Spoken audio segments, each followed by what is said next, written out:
During the Nanking period from 1927 to 1937, the Kuomintang strived to unite China so that they would be able to ward off foreign imperialists. The ideology of the Kuomintang was heavily based on the three people's principles of Sun Yat-sen, the principles of Minsu, Minqiang, and Minsheng.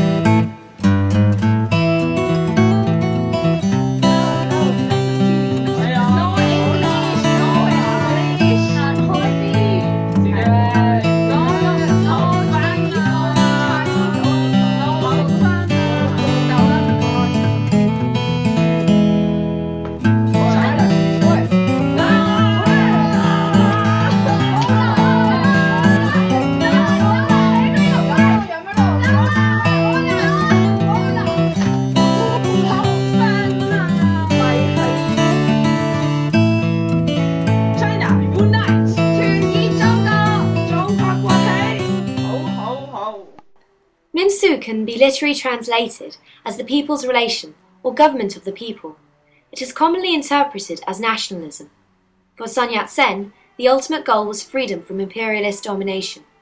To achieve this, he believed that China must develop civic nationalism so as to unite all different ethnicities within China, which would in effect strengthen China as a whole. 虽然我们的国家非常衰弱，但是我们不会容许列强去瓜分我们的。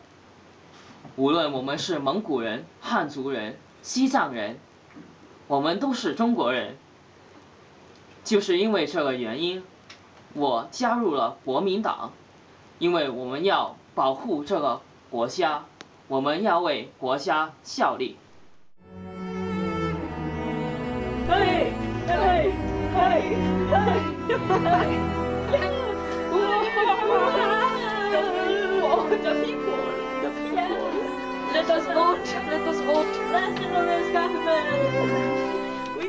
Minxian can be literally translated as the people's power or government by the people. In these days, this principle is commonly associated with democracy. Sun Yat-sen divided his political life for China into two sets of powers, the power of politics and the power of governance. The power of politics is sometimes equated to civil rights. This is the power of the people to express their political views through a national assembly. There are four parts to this power: election, recall, initiative, and referendum.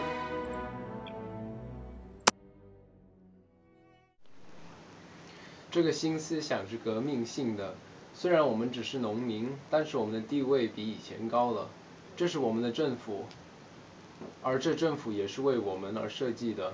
我厌倦残暴的帝王和领导人，我们需要一个为我们工作的政府，而不是一个压制着我们的政府。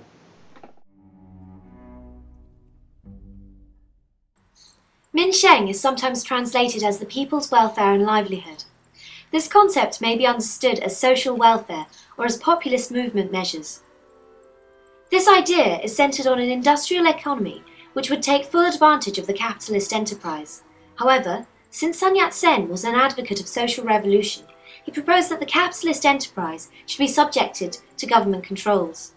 Under this pretext, he promoted the equalization of landholdings within the people through the single tax basis which was advocated by Henry George.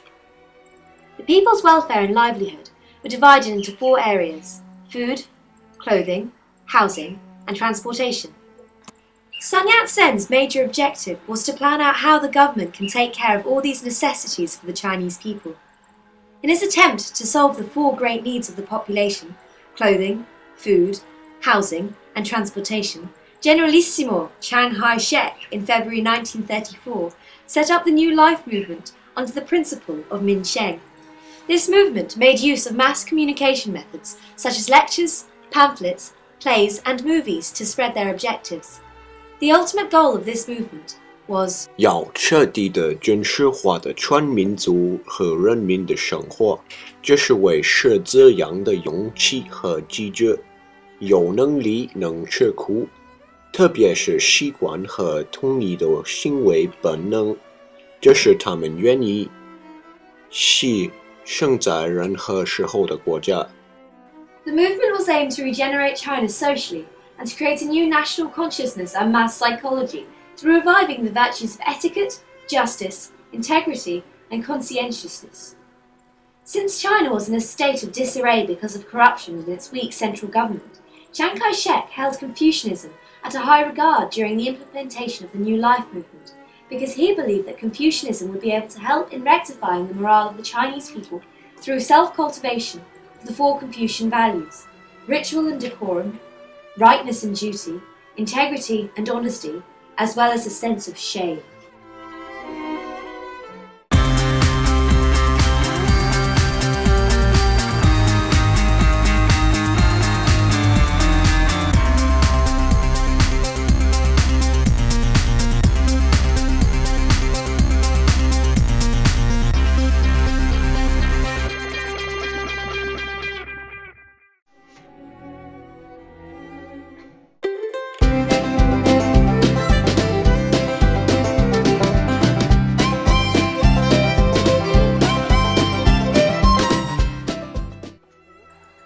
However, most historians agree that while the movement may have played a small part in raising the quality of life during the war with Japan, they claim that it was a movement that never developed beyond its focus on comparatively minor social indiscretions, and that it was out of touch with the suffering of the general population. However, as a result of the movement, a new group of people, called the Blue Shirts, were formed. These men pledged themselves to lives of ascetic rigour and were encouraged by Chiang. The Blue Shirt theorist found models for China to emulate in three societies: Stalin's Soviet Union, Hitler's Germany, and Mussolini's Italy. Eventually, this Blue Shirt nucleus developed into a disciplined military and secret police apparatus that could be used to investigate all kinds of domestic and foreign forces believed to be subversive. They were fiercely loyal to the cult of Chiang as leader, and they had a strong base in the administrative, military, and party machinery, in which members were granted special roles in the anti-communist campaign.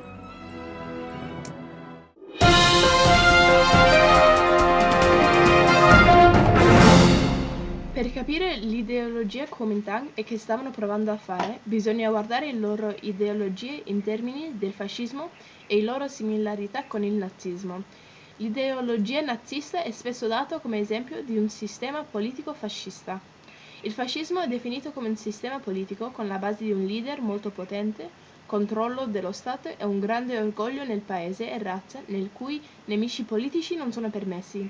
È per questo che il totalitarismo è spesso associato con il fascismo. The extent to which the Kuomintang was fascist can be determined by looking at the similarities between the practices and ideologies of the Kuomintang. The Kuomintang had a powerful leader.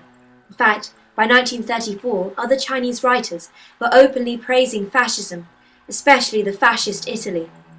They looked to see if China had a leader similar to Mussolini, and founded Chiang Kai-shek. The Kuomintang also believed in the idea of a strong state, formed by the promotion of the state over the individual, and of a single party state, or Danguo. Under Danguo, both military personnel and civil servants were expected to give their allegiance first to the Kuomintang, and then to the state. Phrases such as service to the party and the nation reflect this policy. The Kuomintang also promoted extreme nationalism. Chiang Kai-shek advocated the view that all China's troubles were caused by foreigners. Chiang's goal was to make the Chinese people willing to sacrifice for the nation at all times. These policies can also be seen in the oppression of political opposition, such as the Communist Party of China. Finally, the emphasis on hygiene and purity of morals is evident in the New Life movement, which was established to revitalize the moral fibre of the people and to achieve a spiritual awakening. The New Life movement stressed hygienic practices, promptness, truthfulness, courtesy, and the four traditional virtues of Confucianism: politeness, righteousness, integrity, and self-respect.